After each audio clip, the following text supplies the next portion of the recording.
What I am saying is that we all have a choice to make meaning and take action. So instead of deciding to feel angry or frustrated, inadequate, a failure, or not good enough about something, choose to let it be okay. So let me tease this out. Whenever stuff is happening around us, it falls into two camps. Things we can control and things we can't control. If we can control it, and by doing so it will make us feel better, improve the outcome, or ease our suffering, then we most certainly can choose to take action toward that end. If, on the other hand, we can't control the circumstance, situation, or experience, then all we can control is how we respond to it.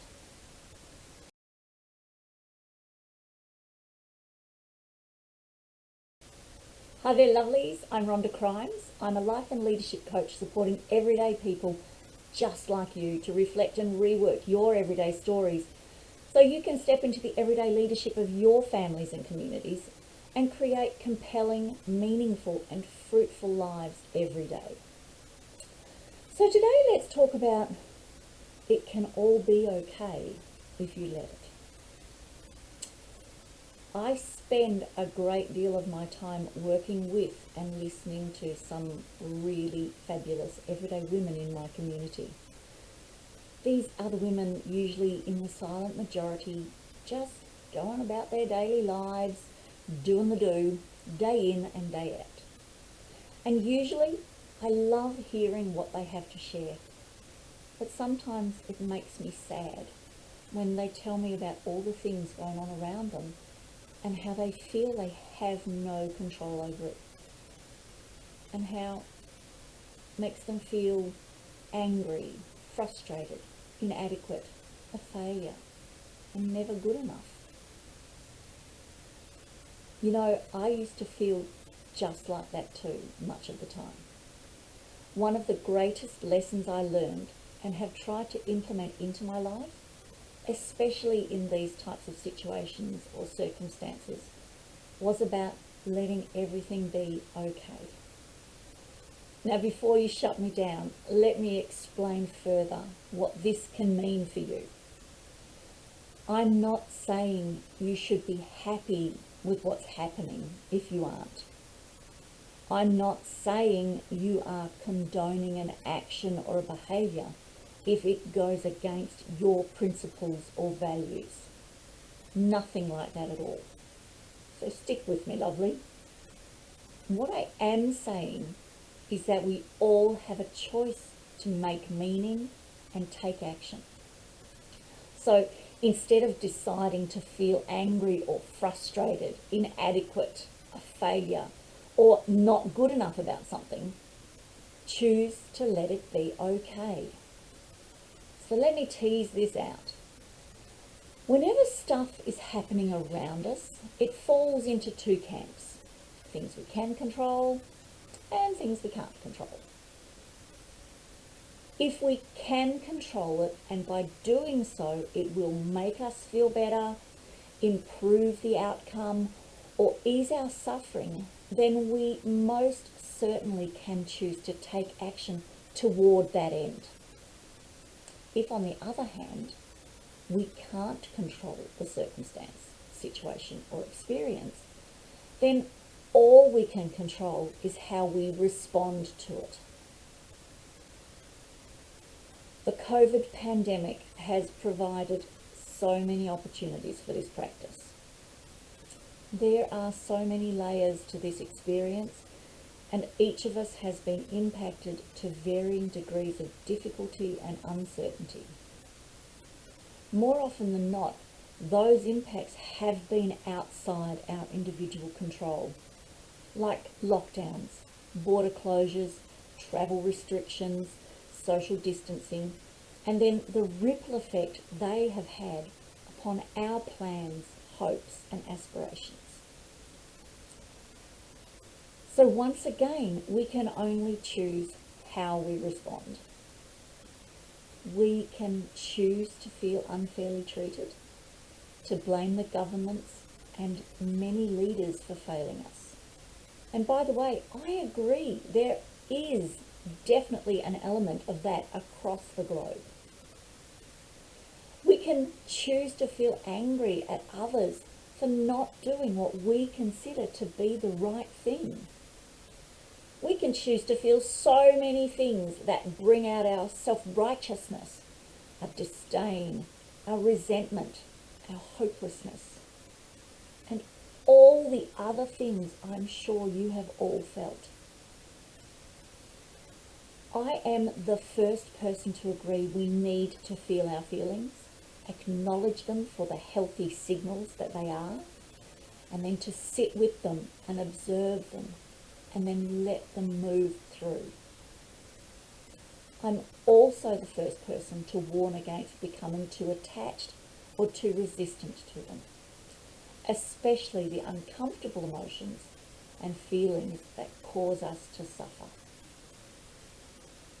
There has been so much suffering in this pandemic, aside from the actual manifestation of the illness. The mental suffering as we all resist the fact that this is the way things are right now. Whenever we feel discomfort, we're resisting something. We all have a way we want things to be. And then when they aren't that way, we feel discomfort or suffering. From simple things like how you take your tea or coffee, through to more complex things like how you raise your children, or how you want your governments to take care of you, or how we can all get back together again during a pandemic.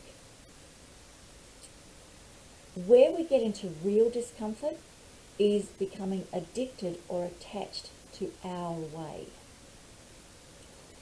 I hear talk about how people want things to go back to normal. And yet, for each of us, normal was really different. And it was based in the past. That doesn't exist anymore. Our reality is how we're living right now. And to think otherwise is to resist that things are the way they are. So I'd like to offer an alternative approach to take. When the resistance to things being other than the way they are come up for you, instead of holding firm to the dualistic your way or the wrong way and getting upset when it's not your way, decide to upgrade your approach to having a preference, that it be a certain way.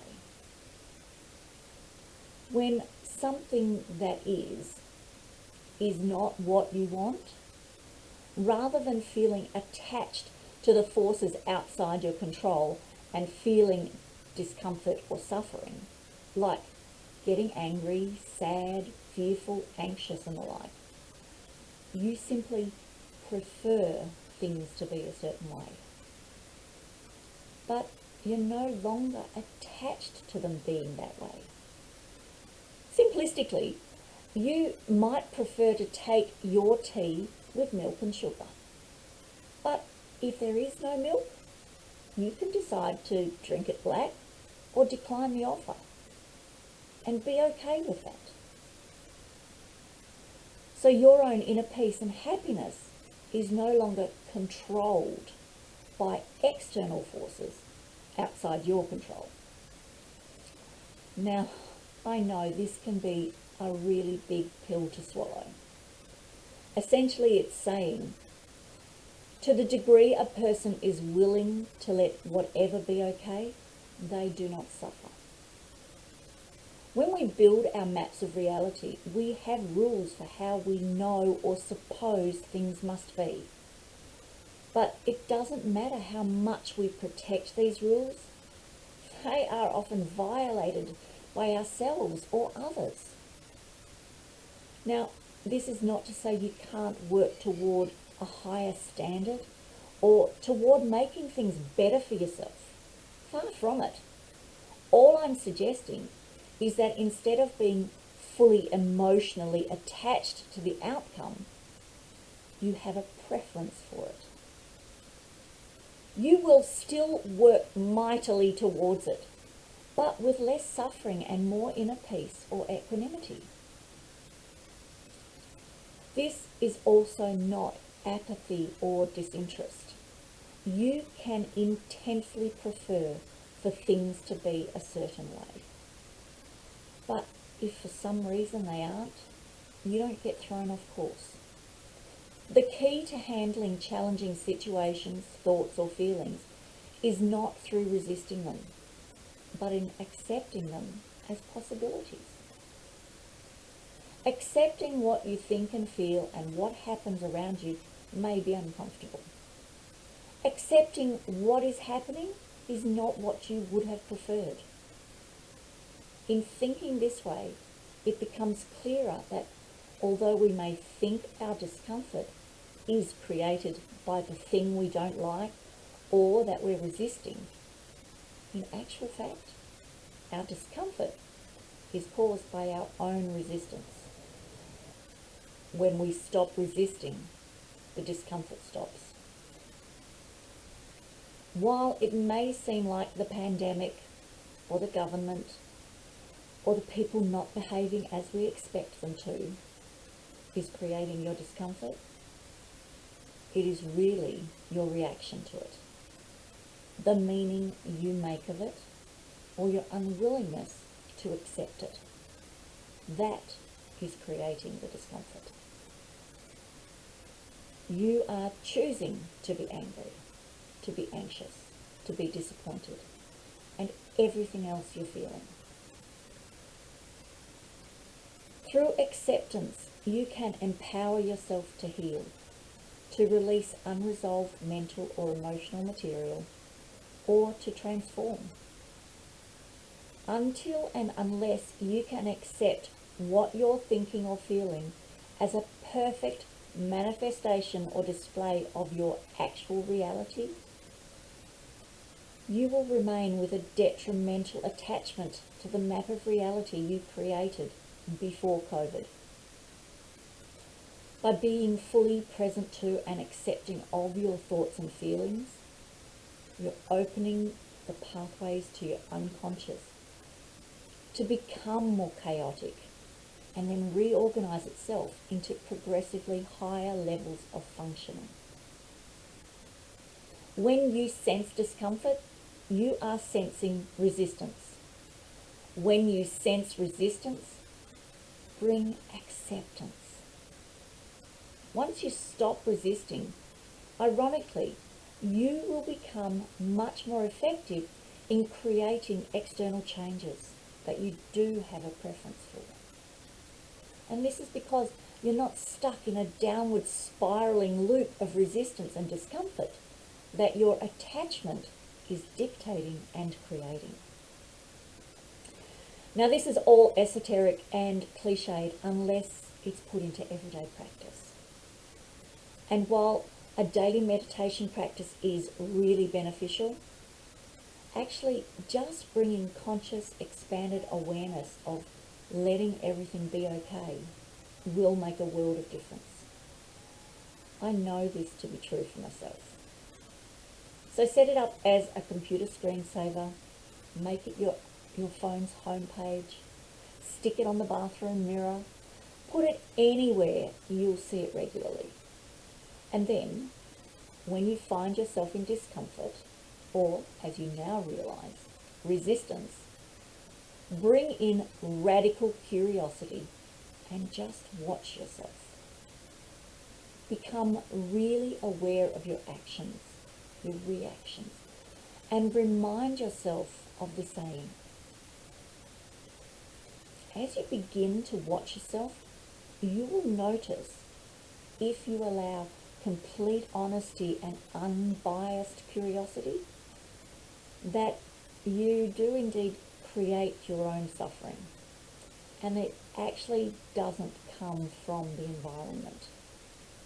When you bring this level of consciousness to it, it will become more and more difficult for you to keep creating it. Give it a go. What have you got to lose? Except maybe some pain and suffering. I hope this has been useful, and if through this message you see that your now is not the picture you've painted for yourself and you'd like any help on this discovery path, or maybe something completely different that you intuitively know or feel isn't letting your true colours shine through, please do get in touch with me. You can do it really easily by leaving a comment, sending me a private message, or popping over to my website, rhondacrimes.simplero.com, and go to the Contact Me page that now houses the email and Calendly online diary options. If you know or feel you're hitting your "I've had enough of this" set point, let's set up a free curiosity call to have a chat and see how I can support you and make sure that we are a good fit for each other without any obligations. Much love until next time.